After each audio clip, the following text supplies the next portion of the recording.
I'm gonna let you start. I'm gonna start, okay. Hi, welcome everyone. Welcome! This is the Mixed Reviews. It's, not just one review. Many of them. Multiple. Today we're mixing one review. Yes. Two. One man, many reviews. Many reviews. We're clearly having an amazing night already. Full of pasta, full of wines. Oh, so good. So many good things happening tonight. We're ready. Mm-hmm. We're ready to talk about the topic of this week. And by the way, if you don't know the Mixed Reviews, if this is your first episode, where you came up with actually a really good slogan. Thank you so much. Yeah, I wasn't even drunk when I wrote that.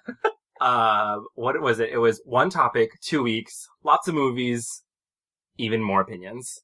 Absolutely. We are the Mixed Reviews. We are the Mixed Reviews. I'm Louie. I'm Gavin. And we're here to rock your world. Absolutely. So we might be trying something a little different this week. We're trying to gain a little structure on the show. This is only our 7th episode. Yeah, so, I feel good about it. Yeah, exactly. So if it sounds a little different than some of the other weeks, just go with it. Just like, shut up and do it, okay? Like, honestly, it's our show, not yours. Don't fight it. Yeah. Problematic, Gavin. Problematic. But this topic of this week's episode is... Go ahead, you do it. Michael Fassbender. Michael Fassbender. Also, today I told my mom we were doing Michael Fassbender. And you were like, your Caucasian boyfriend, Michael Fassbender. She literally said, is that European guy who has those fans? They're called, like, fast bitches. And I was like, I think you're thinking of Cumberbatch and the Cumberbitches. But I am down to be a fast bitch. I mean, same, honestly. Like, every time I was like, ugh, a boring white guy in his boring white movies. But then I saw him. Yeah. And I was like, all right, fine. I was like, you deliver that monologue that you deliver in every fucking movie you're in. Correct. Yes. Oh, is this movie going to feature a close-up in which Michael Fassbender talks for like 15 minutes? Excellent. Great. I'm here for that. But yeah, Michael Fassbender. Should we press rewind? Press rewind.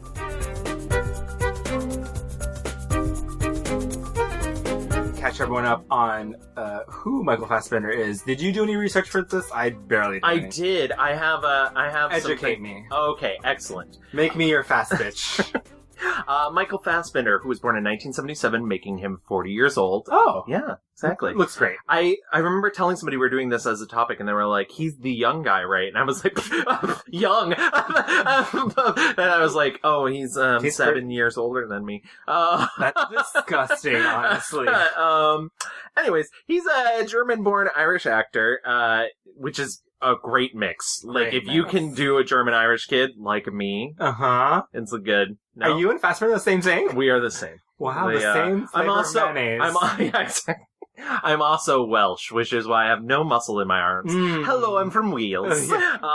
His feature film debut was, of course, the movie 300 in 2007, but before that, he did a bunch of TV shows. He was in the HBO miniseries Band of Brothers, as well as the Sky One drama Hex. Now, Hex was the first place I had seen him. Had you ever seen Hex? I've not seen Hex. I knew of Band of Brothers. I'm not surprised. He fits the Band of Brothers brand. Oh, absolutely. Like, strong jaw, can give, like, an icy stare. Yes.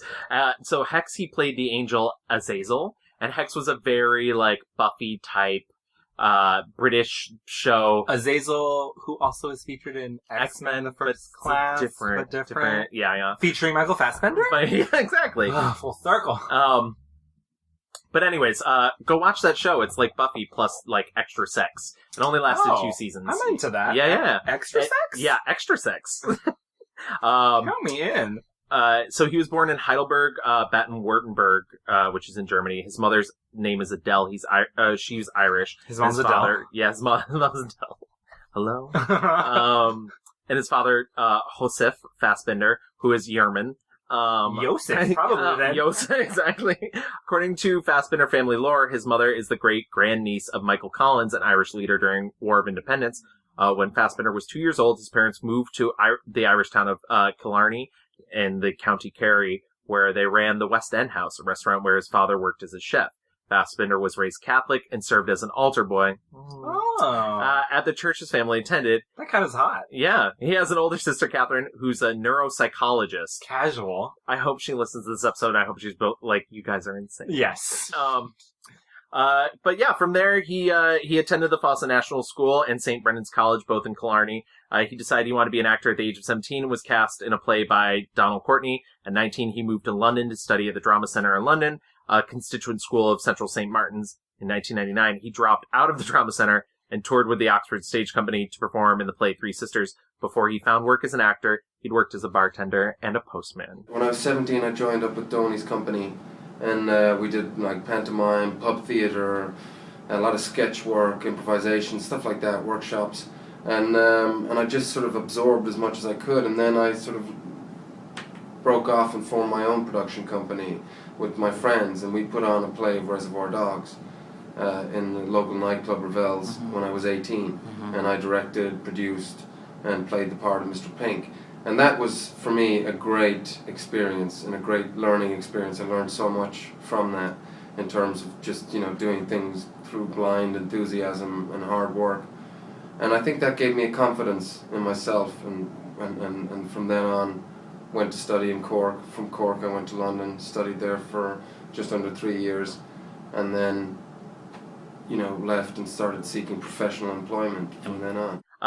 It brings me happiness to know that, like, he is not just, like, a good-looking man who was, like, able to, like, figure it out. Oh, yeah. Well, I mean, Thank God. I love knowing that weird sort that of, hot like... people struggle. Yeah, hot people... But yeah, and from there, he was cast in Band of Brothers. It was his first big screen debut. He did some theater beforehand, and that's how we know him. My first television job was Band of Brothers, and it was an incredible break, an incredible thing to witness and be part of, and such good guys as well.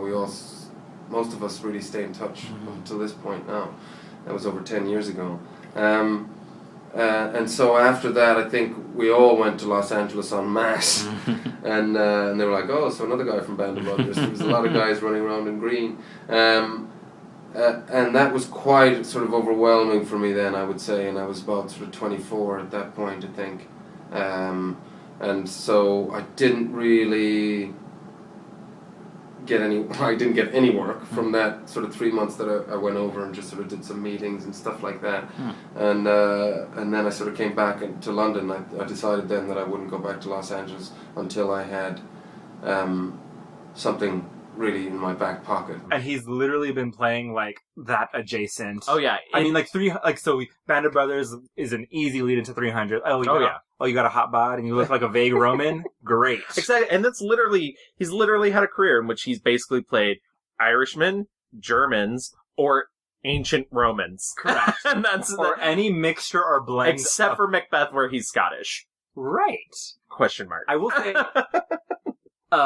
unlike our friend Will Smith, yes, Michael Fassbender can kill a fucking accent. Mm-hmm. Like, I've seen him do, like, Southern, whatever the fuck Steve Jobs was. Yes.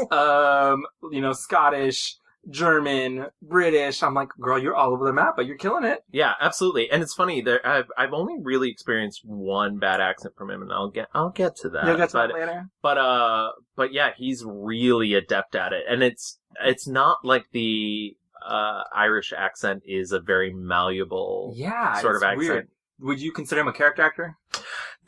See, this is what, and I'm curious about this because I think he is not. I think he's a leading man who wants to be a character actor, and I think he can pull a good character performance, but I think he can also pull a really bad character performance. Okay. I guess we'll get into it. Yeah, we'll get into it. I was thinking about it, and also maybe I'm just like ignorant. I'm like, what makes a character actor? Like, I think a character actor's defining,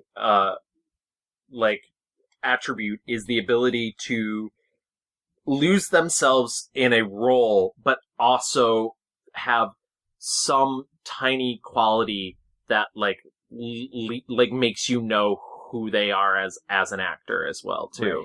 Right. It's a little unfair, but it tends to be the people that aren't considered like gorgeous. And Michael Fassbender unfortunately suffers from being gorgeous. Super fucking hot. Yeah, exactly. Right. And so I think that works against him a little bit. Even in certain films where he has gone out of his way to like tamp down his hotness. His hotness. I'm thinking things like Frank or Blood Creek, like where he's like wearing a lot of makeup or something that physically actual paper mache head. Yes. And I think that's he's tried to use that to raise his character actor thing. And once again, this is not a judgment on him. He's really fantastic. And I actually had trouble picking. I have my first tie, and we'll also get to that. But I had trouble picking a worse performance because I think he really, for the most part, gives his all. But I just think seem very like willing to go there for whatever movie. Absolutely, like he's an actor's actor, absolutely. But I think Hollywood has decided, no, you're a leading man. Yeah, like, right. They're like, oh, you're hot and white. Yeah, here you go. Exactly. Which is weird because I think I must have read something. It's like all of like these great American stories about great Americans, and like, and I'm thinking about Steve Jobs specifically. You know, they like cast European actors to play these people, and how he's able to kind of disappear. And like, I mean, there's an extent to like, oh, he's white and hot, he can do whatever he wants because it's Hollywood. Yeah. But also, I was just like, man, you know, seeing him in 12 Years a Slave, seeing him in Macbeth, and Steve Jobs, he's really able to just kind of like mold himself into like whatever stock white person you need.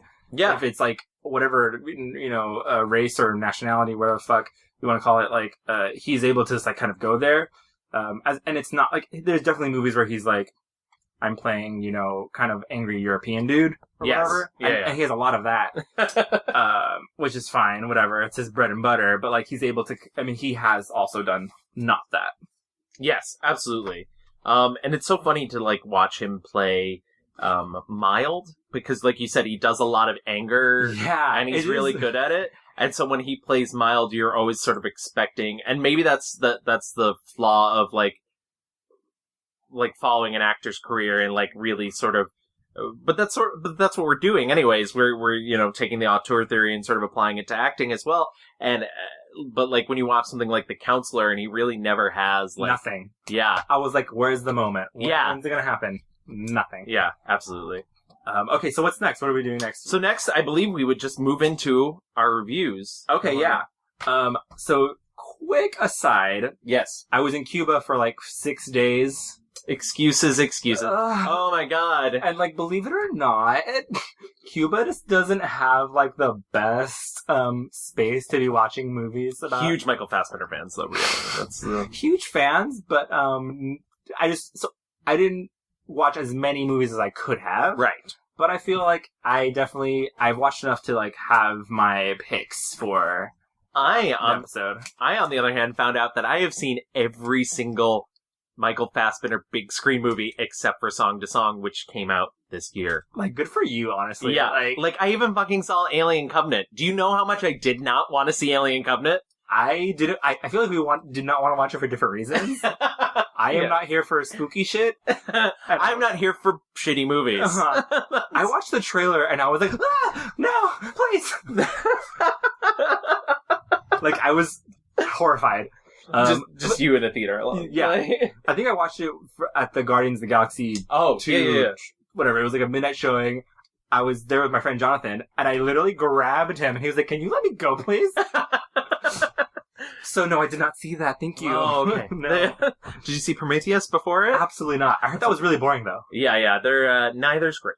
They're great they're both terrible for different reasons, so. Awesome. Yeah. Louie, hit me with your 1-star review. Okay, I want to give you like this. Yeah, 1-star review. Yes, correct. This is. I won't say it's a 0-star review. I'll give you a 1-star review for this.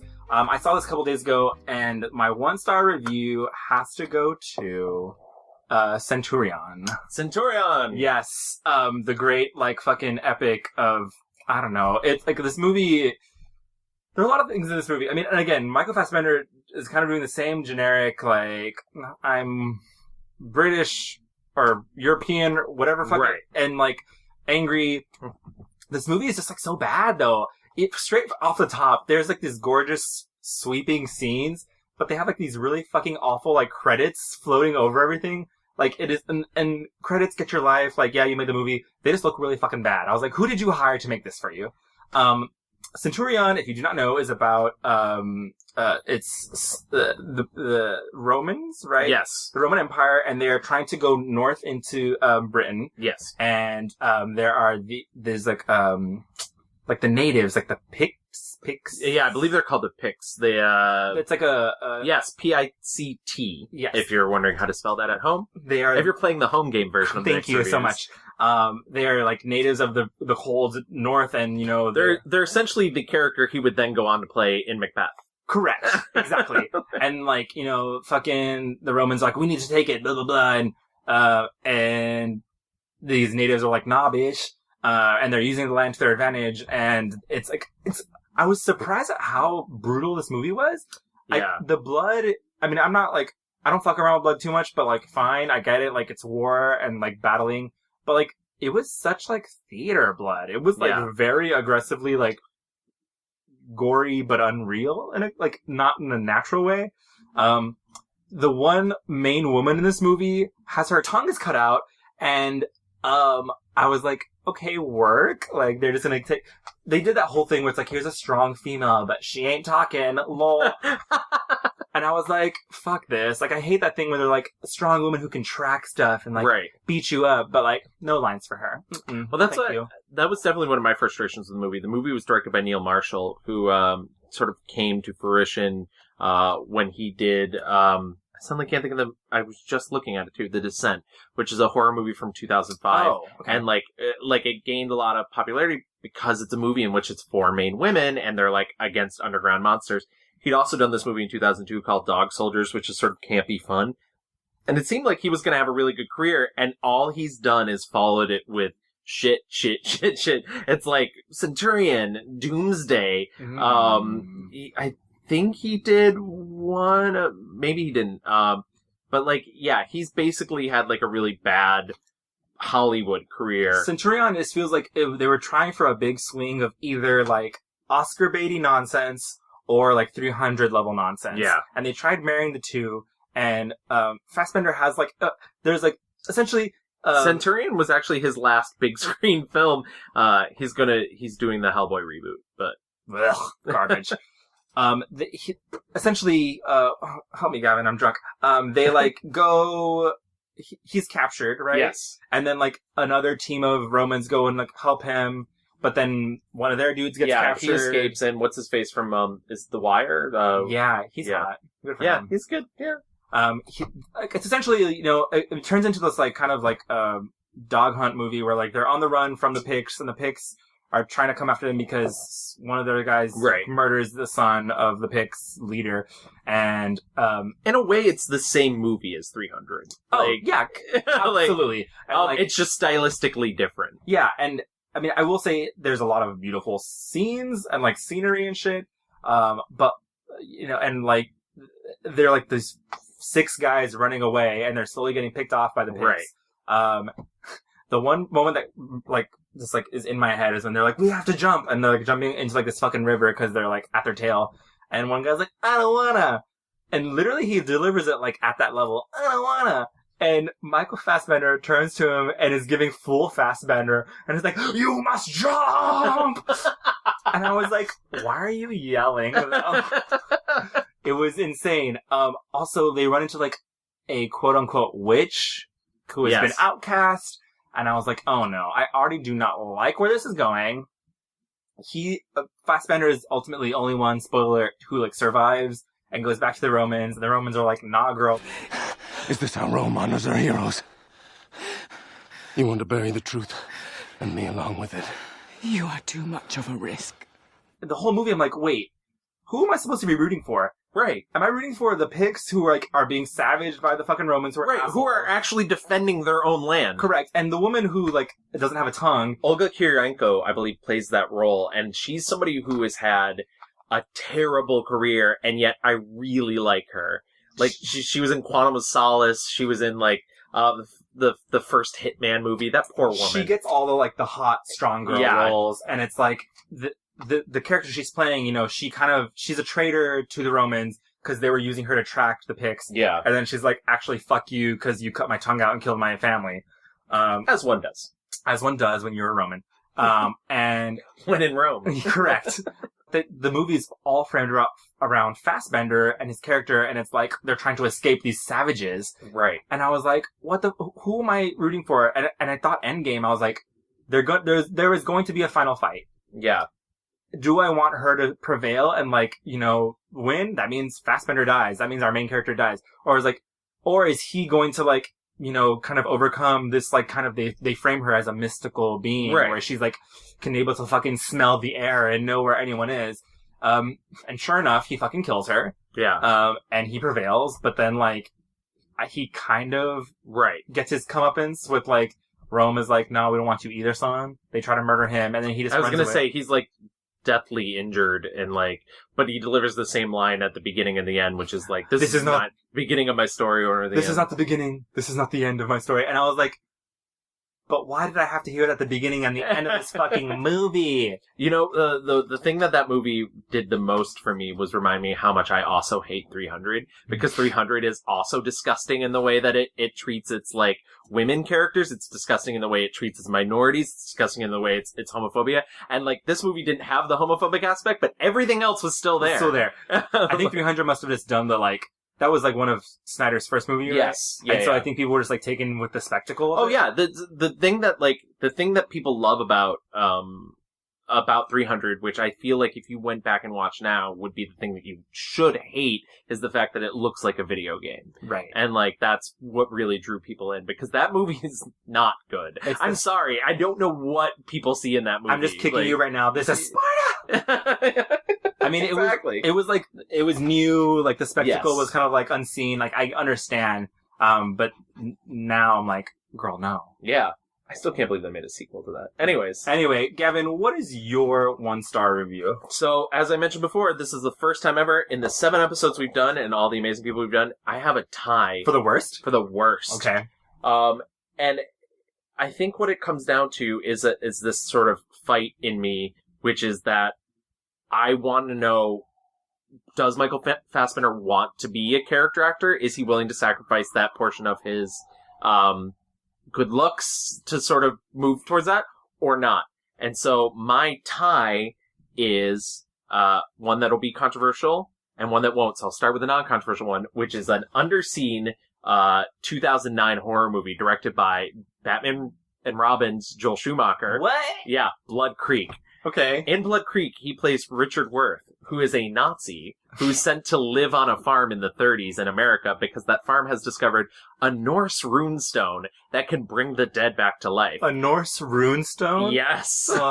Flash forward to 2009, where Henry Cavill, whose brother, played by Dominic Purcell of Prison Break, has disappeared, shows up one day and is like, I've been being held hostage on this farm. We need to go there and kill this family of this hostage that's been holding me hostage. They go to this farm. It's the farm that Michael Fassbender's been keeping that family alive through his mystical powers because they trapped him in this basement. Now, you don't find out any of this until an hour into this hour-and-a-half movie.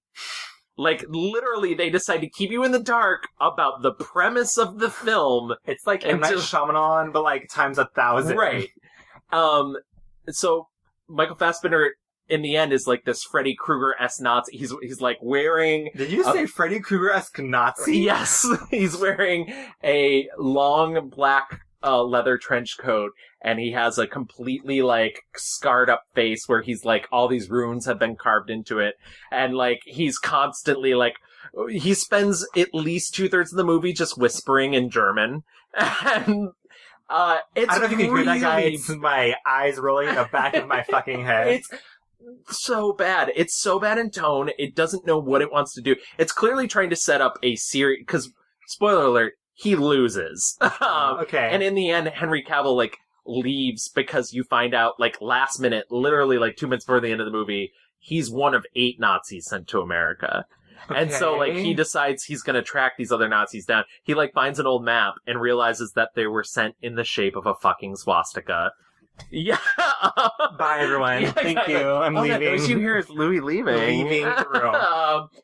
It's genuinely a joyless, stupid, and I have no idea. Like, 2009? 2009! How did anybody, like, look at the script and be like, yeah, this is passable?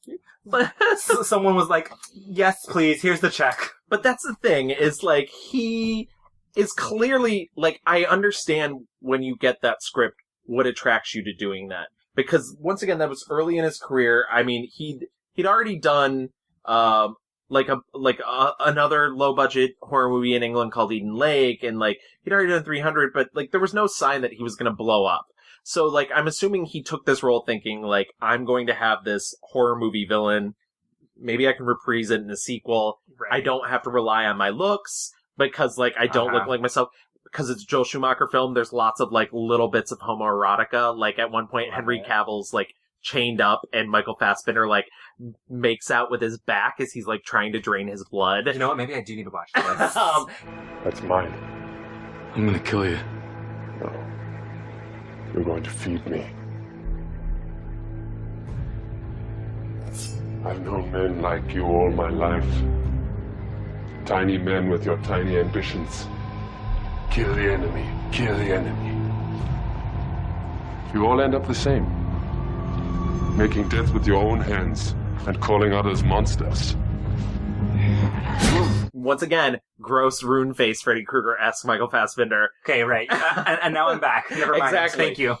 But it's such a mess that I cannot see how it wasn't possible to tell on set, like, where things were going wrong. Yeah. So I get, like, all the things that attracted him to it. It's this, like, role that he could be really meaty in. He can eat a lot of the screen and, like, but at the same time, like, the movie itself doesn't support it. So, like, it's weirdly a good performance in a really terrible movie. And that's why I have a tie, because the reverse of that is both X-Men Days of the Future Past and X-Men Apocalypse. What? Yeah. So if you watch X-Men First Class, which I don't think is a particularly great movie, but it's a fun movie. Yes. It's very clear Matthew Vaughn really dug into the character of Magneto and really, like, tried to make Michael Fassbender understand what drives Magneto, this sort of revenge. There's that great scene where he goes to Argentina. He gets to speak Spanish at the beginning, then he gets to speak German, and then he gets to be like, I'm Frankenstein's monster and murder everybody. Buenas tardes, caballeros. Buenas tardes. Calor, ¿no? Sí. Una cerveza, por favor. Deutsches Bier. Claro. Ja, ist Bitburger. Schmeckt gut, ne?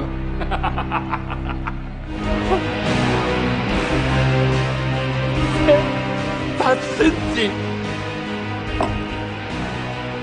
Let's just say I'm Frankenstein's monster.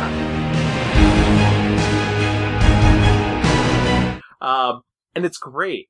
And then something happened along the way, and perhaps it's Bryan Singer. I don't want to give him all the blame. But it's Bryan Singer.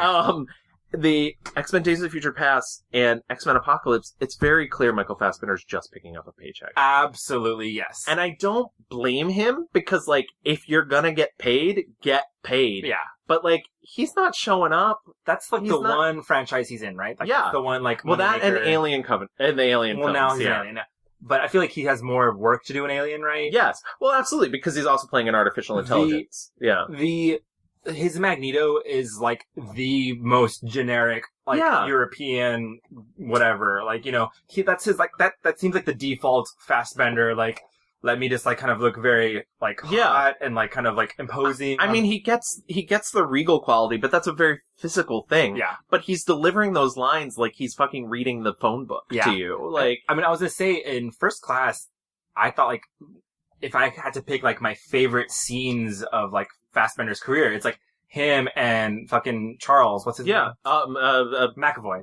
Yeah. Like, I want that bromance. Yeah. Like, fun times all the time, like, going out and doing stuff. And even the parts where where it's not fun. Like, there's that scene where he teaches him how to focus his powers, and he's like, dig deep. And Fassbender gives this really sincere, like, one single tear performance.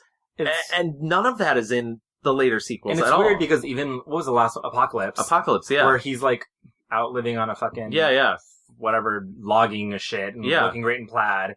And, like, his child dies. Yes. And he has a whole moment where he's like... He has to deliver the no line. The no! Like, yeah. Yeah. And then he, like, also, sorry to build off of that, but, like, then he goes for his revenge against the humans to the metal workshop, and he's like, do you want to see what I can do? Some of you spoke to the police about what you believe you witnessed here yesterday. You want to know my powers? Know who I am? See what I can do. Think of the person you love most in your life. Now that person will know what it is to lose someone they love. I think the reason also why I chose it is because he has something to base that character on. You already have 3 films in which Ian McKellen has played the older version of that character, and you can sort of deconstruct that backwards. And I think one of the smart things, actually, but I also think that's because Fox wasn't really sure what they were doing with the property, was when Matthew Vaughn took over for First Class, they were like, don't try and mimic the performances. So that's why McAvoy's not doing Stewart's accent, and why Michael Fassbender's not really doing the same stuff that Ian McKellen's doing. And then they hired Bryan Singer to come back in, and so I feel like they've lost themselves sort of in that. And so McAvoy's trying to be much more Patrick Stewart, and Fassbender just doesn't care. Yeah. He's just cashing them checks. And so, like, that's why it came down to a tie for me, because it was like, do I want to trash him for a good performance in a really shitty movie, or trash him for a terrible performance in what should be an alright film? Yeah, though neither of those films are that great. The movies either. are fine. I mean, First Class probably was the best of the new X-Men trilogy. Absolutely, yeah. But like you were saying, because they were loose and having fun. But anyways, so those are bad reviews. Though I would want to give an honorable mention to the new Alien franchise. Okay. It's not his fault. He's fine. I have this whole theory about horror movies in general, which is that, like, in the 80s, when horror movies were sort of prevalent, the thing is the characters didn't really carry over that much. You had, like, Jamie Lee Curtis in the Halloween films, but that's about it. And so the audience viewpoint sort of became the murderer themselves. Jason, Freddy. Like, those are what people remember. They don't really remember the victims. Right. And Alien was one of the more interesting things because it was Ripley. You had Sigourney Weaver to follow through the films. She was your window in, and you wanted to root for her to win. In the newer Alien movies, Michael Fassbender's become your window, and he's just a psychotic robot. And you're back to the same old formula. And so I really feel like Prometheus was bogged down with its philosophy. Alien Covenant's bogged down by the fact that it's just a cheap Friday the 13th sequel. And I'm stealing that from Brian Fuller, who created Hannibal. Somebody asked him recently, and he said that. But like, he said that? It rang true to me. I was like, yes, this is a Friday the 13th sequel where you don't care about any of the characters. You're just waiting to watch them die. Yeah. And, but that's my honorable mention. Just, okay, honorable mention for a shitty fucking movie. Yeah, exactly.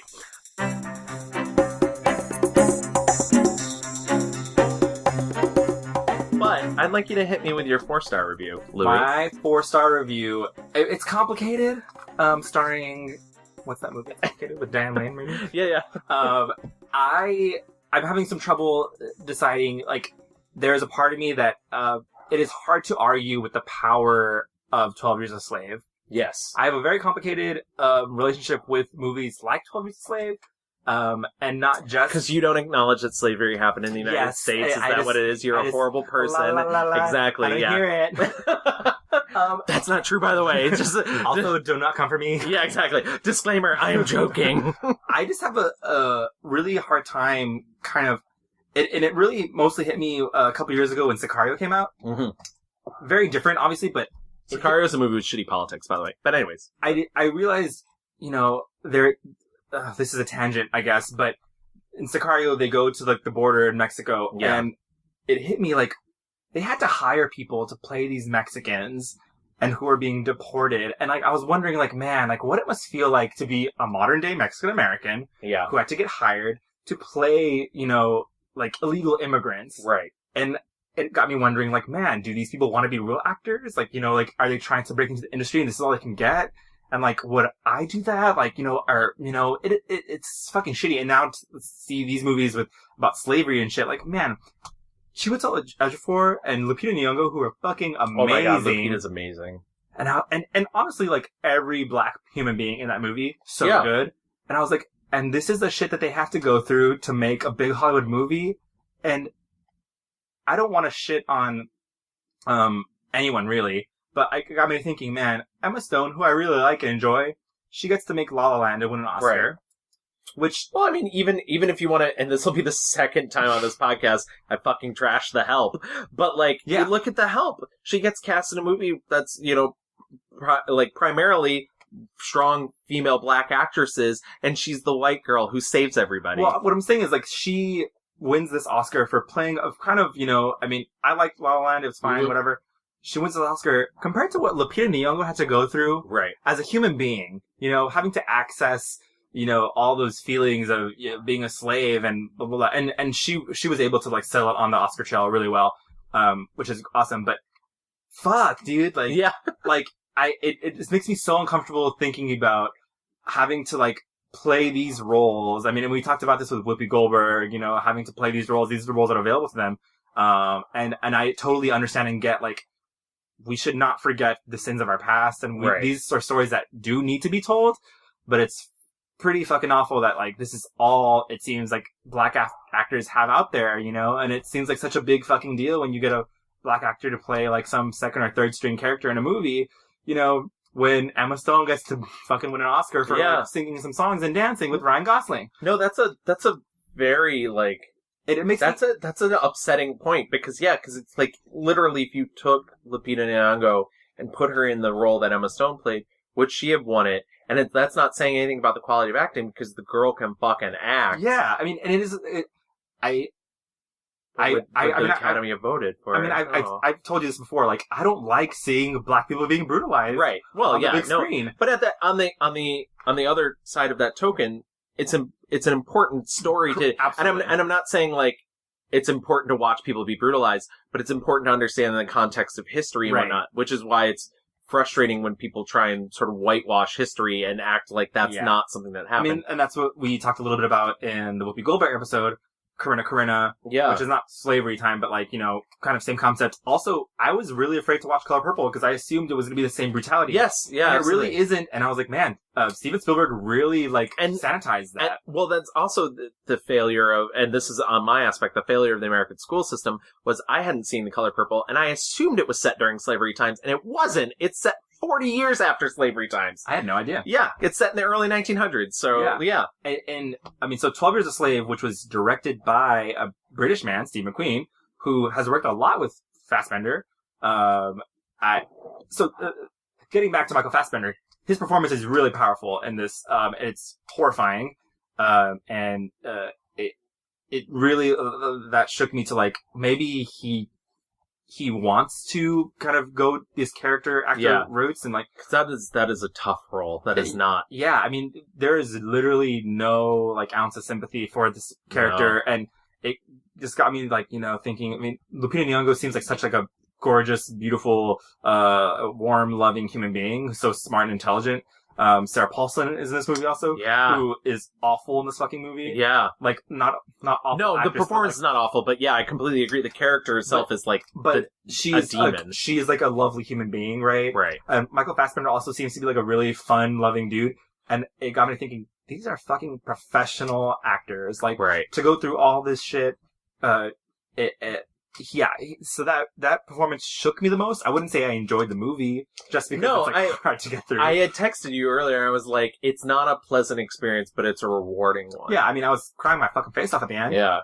And again, like it's hard for me to balance like these are important stories, and we need to fucking remind people like. I don't think a lot of people understand or realize how fucking brutal slavery was. Right. They just kind of think like, oh, we made black people do things. Well, yeah. No. Yeah. Like, it was not that. And that's what, like, it's funny, like, it's an interesting thing, too, because it is important that films like that get nominated for the Academy Awards, because part of me feels like that as much as I don't give a shit about the Academy Awards, there's a contingent of the population that does. Right.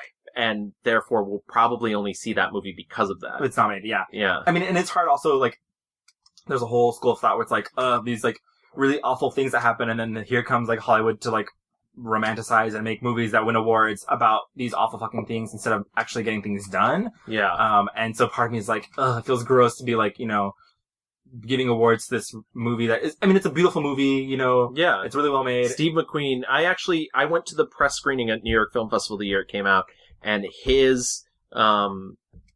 spoke afterwards, and he was one of the most insightful, and basically like, I didn't make this movie for, your white nonsense to critics. I mean, and I loved it. And I loved like, because there was definitely, being in a room full of New York critics, the interesting thing that you find out is like, there are a lot of them are cynical, especially the older ones. And so there's like things that happen in the movie, especially towards the end. There's like one sort of breaking the fourth wall thing. And I literally heard a critic be like, oh, come on, like in the audience. And like, luckily Steve McQueen wasn't in the audience for that. Like he was waiting to come out afterwards, but it was still very clear, like the press people that got up to ask him questions that were more like staunch and like conservative in their views, he was not there for them. And like, and I'm glad he did. The one good thing, like the thing that like kind of like makes me feel better is like this movie is in your face and is not going to let you like turn away from like it's just lingering on the brutality. Yeah, lingering, and it's just kind of like as it is made to make you uncomfortable. And Fassbender goes there like with a lot of his movies. He is relentless. Yeah, in just like going to the places where we make and the dedication to his art, like, and I think that's a really important thing that not every actor can say that they are. Yeah, I mean, I can't imagine too many people being able to pull that off. Yeah, I mean, he pulls off the accent. You know, he looks the part. He has like that really gross, awful sexual thing going on with Patsy, Lupita's character. Patsy, do not look in his direction. Continue on. Patsy, found him, master. Brought her back just as instructed. What'd you just now tell her? What'd you say to Pats? No words were spoken, none of consequence. You're a liar. You damn liar. I saw you talking with her. Tell me. Can I speak of what did not occur? Oh, Master Black, bro! Master! You come here. Master, I said come here! I brought her back just like you. Come here! Master! Master! I got it just as instructed. Master! You stay away from Pat's boy. He's just brutal. Cumberbatch is in the movie, so yeah. I'd almost forgotten about. Yeah, all the bitches. All the bitches. So that's your 4-star pick? I think so. Yes.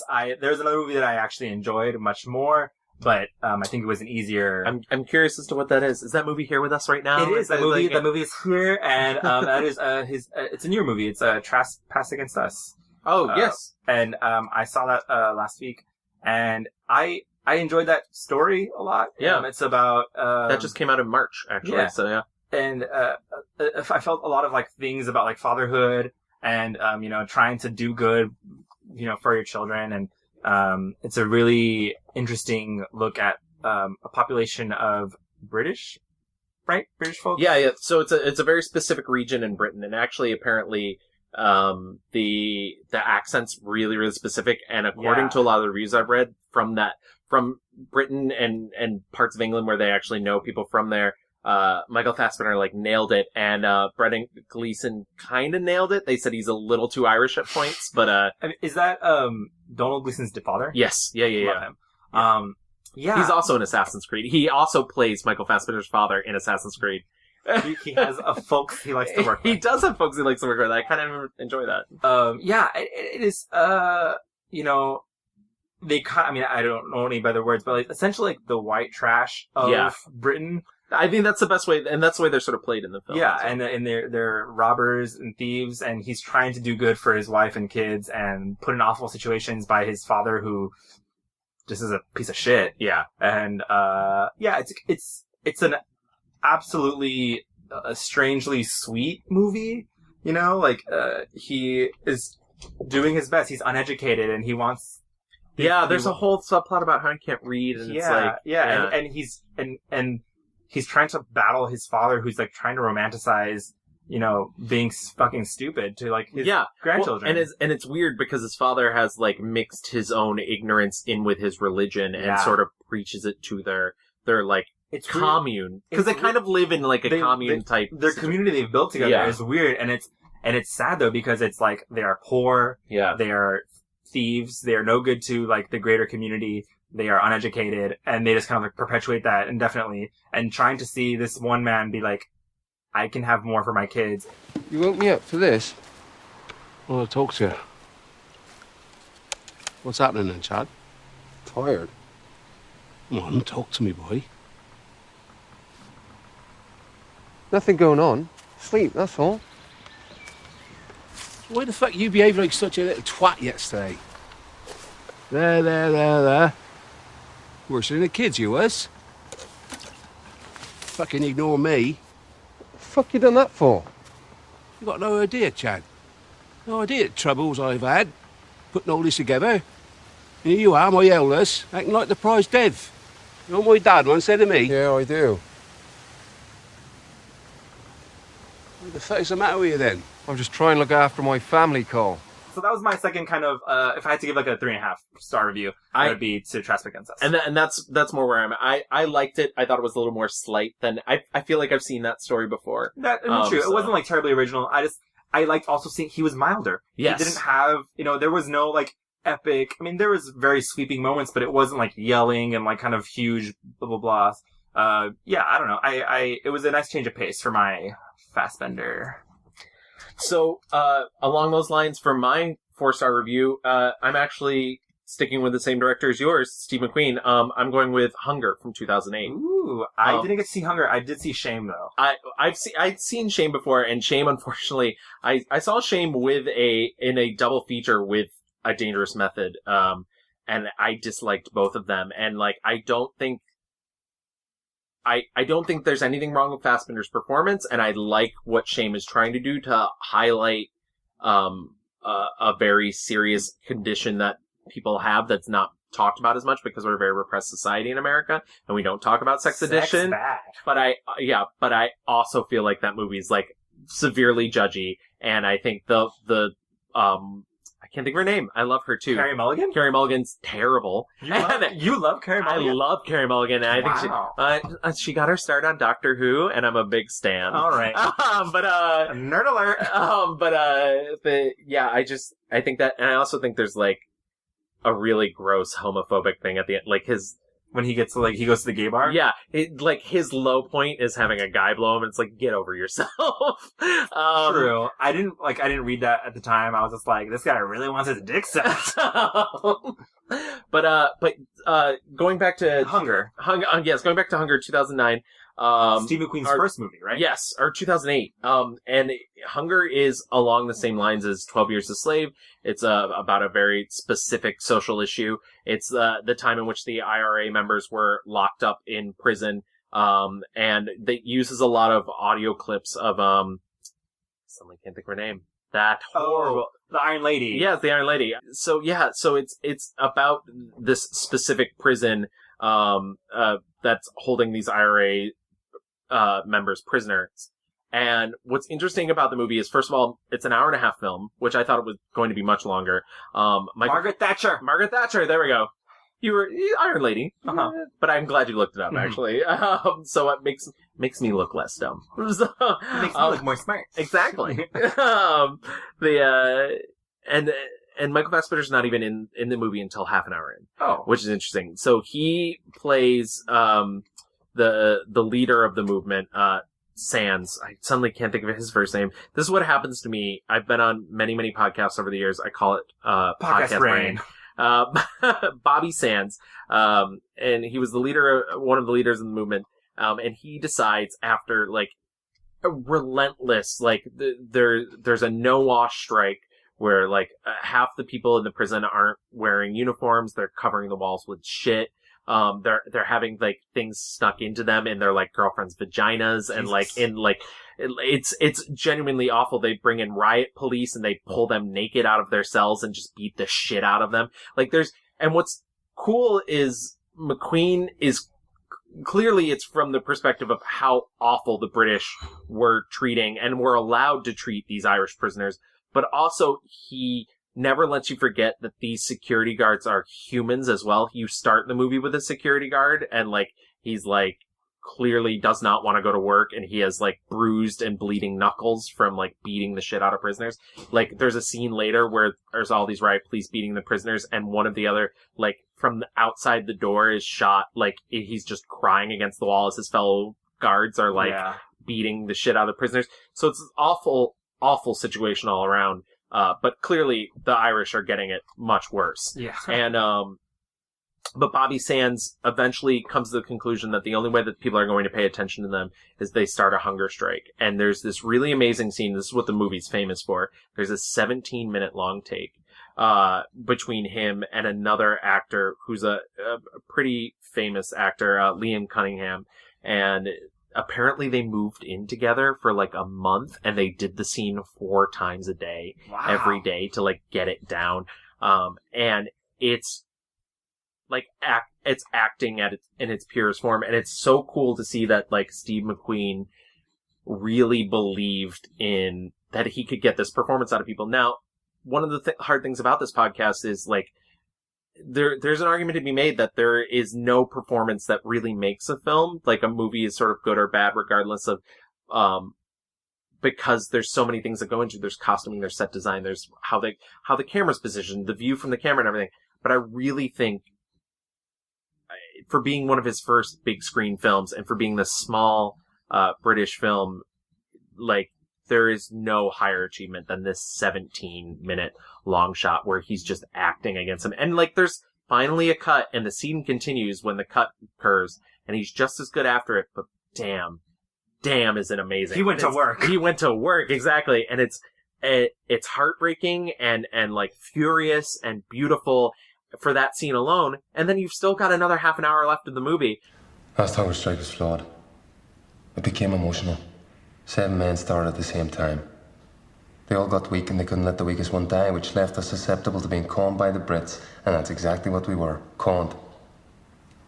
This time out, the men will start consecutively 2 weeks apart. Somebody dies, they'll be replaced. There's no shortage of us. 75 men have put their names forward. Oh, for Christ's sake. The announcement's being made today. So what makes this protest different is that you're set to die, Bobby. May well come to that. And at that point, you're watching Michael Fassbender get down to as low as a human weight as possible. I think he said he went to a doctor to figure out how to get down, and like he was only allowed to eat nuts and sardines a day. He withers in the movie, and he said even like he tried to not let it affect him outside. But like he said, like, how could you not? Yeah, exactly. He literally stopped being able to sleep. He stopped calling friends. He said like he didn't leave his house except to go shoot the movie. And, it's one of the most, impressive modern day performances. And I'm not saying that you have to do that as an actor. I mean, look at Christian Bale, who lost all that weight for The Mechanic. The Mechanic's not an amazing film, but this is a beautiful example of synergy between, I hate that word, but synergy. Exactly. Unless I'm Jim, I'm not going to say synergy. It's a beautiful combination of both the power of like really beautiful, really intense filmmaking and a dedicated performance. And that's why part of me believes, I do think like he wants to be a character actor. And I do think some of the character performances are some of the better things. Yeah. But Hollywood's not going to let that happen. I feel like, Hunger and 12 Years a Slave have much more in common. 12 Years a Slave was the first movie he didn't write, which is interesting. But have more in common and more like in their soul than Shame does. And once again, I feel bad. I know a lot of people love Shame out there, and without Shame, we never would have gotten Full Frontal Fascie. I think he does some nudity in Hunger, but it's not exactly, you're not exactly like, oh, yeah. Like, Shame is literally all about it. As I'm looking at the boils on your body from the fact that you're wasting away, like, hot. Yeah, exactly. I think from what you've been saying, all 3 movies though have this very brutal, visceral, like kind of, I mean, even in Shame, which is not like gnarly, but it's like sex looks very intense in this movie. Like, it is like up close, personal, like bodies. That scene in Shame where there's that hotel where there's all the windows and everything. That's a real hotel in New York, and people do like exhibitionists do have a tendency to have sex there, and people can see it. It's down. And what is the address, Gavin? It's down near the meatpacking district, I think. And so, like, people had gathered once they realized it was Michael Fassbender. Wow! Like, people had gathered outside to like watch. It was me. It was me. You. Actually, just me. You with your opera glasses. Yes. Hello. Eating popcorn. But I think Hunger's like a really worthy watch. And once again, it's not a pleasant film, but it's a very rewarding experience. And maybe that's a strong suit. Yeah. But I do, as you mentioned, like, yeah, he's worked with Steve McQueen twice. He's worked with three times now. Three times, yeah. Justin Kurzel, who did Assassin's Creed and Macbeth. He's worked with him twice, so he's getting... That same dude did Assassin's Creed as Macbeth? Yeah.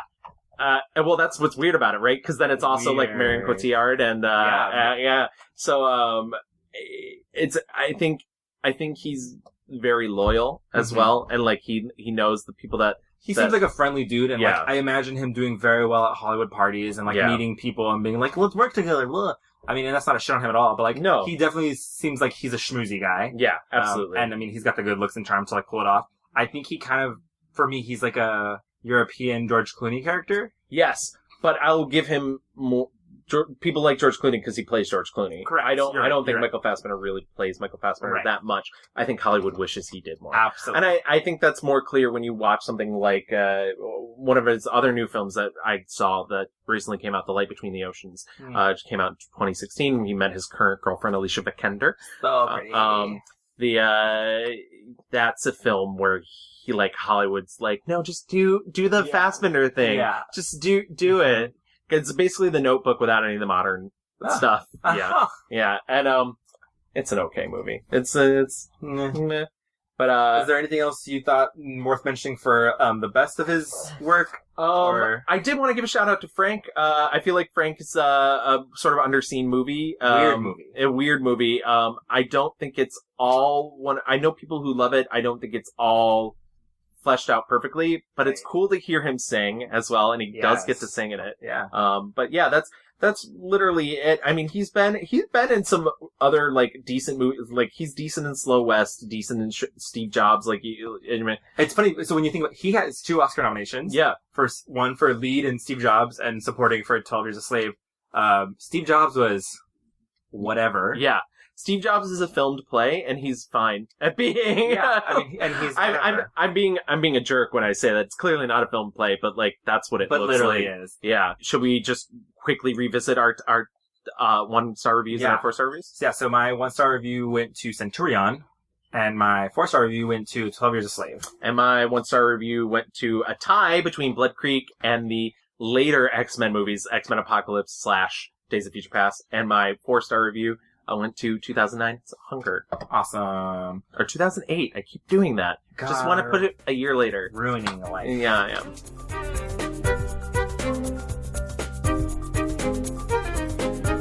I guess all that's left is get into our fast forward. Yeah, we gotta fast forward to what's coming next for Fassbender. So the one movie that we both had trouble finding is Song to Song. Song to Song, which came out earlier this year to like rave disappointments. Yeah, and it's crazy because it's starring like Fassbender, Ryan Gosling, Natalie Portman, like just all these like A-listers. And I mean, you know something is afoot when this like Oscar bait nonsense is coming out in like February or whatever. Like the studio was like, we'll put this movie right here. Thank you. And like, other than that, I'm not sure really what he... Yeah, like what's next for Mr. Fassbender. I feel like the next big thing, might be this, adaptation of a Norwegian crime thriller called The Snowman. Right. And he's playing, Detective Harry Ole, I believe is listen, it's spelled Hole. Detective Harry Hole. But it's this very popular series of books. Nope. Harry Hole.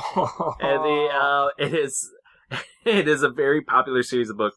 And like, it's got a great cast. It's coming out this year. Yeah. Val Kilmer. Great cast. Including the one, the only Val Kilmer. Let me read the rest. Rebecca Ferguson, Chloe Sevigny, Toby Jones, and Charlotte Gainsborough, J.K. Simmons, James Darcy. Like, there is a good cast here, plus Val Kilmer.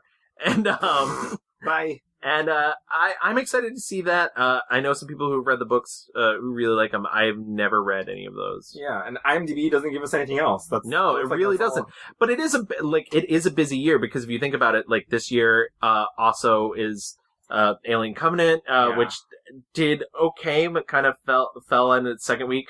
Song to Song, which also not reviewed great, and The Light Between the Oceans, which came out at the tail end of last year. Right. Trespass Against Us, which it came out in America in March. So I think it did fan out. Creed also came out like in Christmas time, right? Yeah. So he's working for sure. Yeah. And it's certainly not going to slow down anytime soon for him. What do you think, should, he be looking out for? I mean, part of me, is, thinking, is he the next James Bond?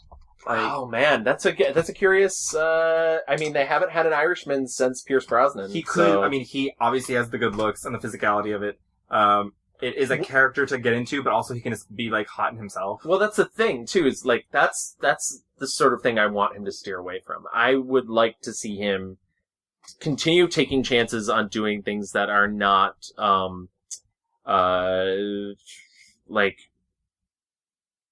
that oriented, the sort of bigger universe oriented. And that's what worries me about actually this Norwegian crime thriller, because if it's successful, they're obviously going to want to create sequels. And as a kind of, franchise. Yeah. Yes. But that's the word I'm looking for. Like a Born Identity situation. Yeah, exactly. I'm assuming this is what that is. Yeah, I don't want him to end up in the Born Identity situation where he makes a bunch of movies and then gets tired of it, and then his career falters and he ends up having to go back to them later, like Matt Damon. Yeah, exactly. Or the other track, which is he ends up doing a Jack Reacher type thing like Tom Cruise, where one movie comes out and it's all right, and then the second movie comes out and everybody's like, what the fuck is this? What is wrong with you?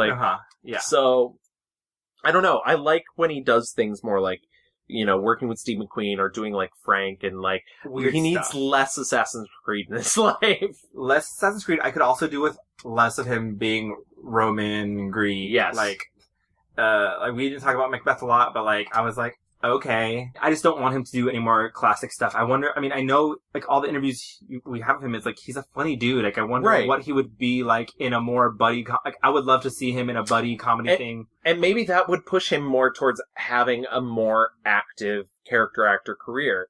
Because,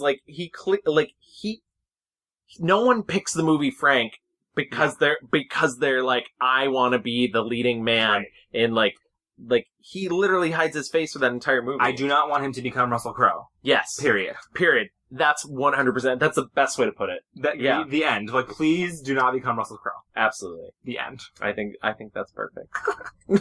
What business do we have left? Oh, yes. And we were going to try and move these up towards the beginning of the show, and we failed. Didn't do that at all. Yeah. Maybe next time. Yeah. But last week we did, Miyazaki. Correct. And it's funny, I thought people would really go for that, and it's been our least listened to episode. So please go back and listen to our episode on Miyazaki because it's really good. We love Ha. Yeah, exactly. But we did put out a poll. Tell us what won, Gavin. Excellent. So the poll only got 13 votes.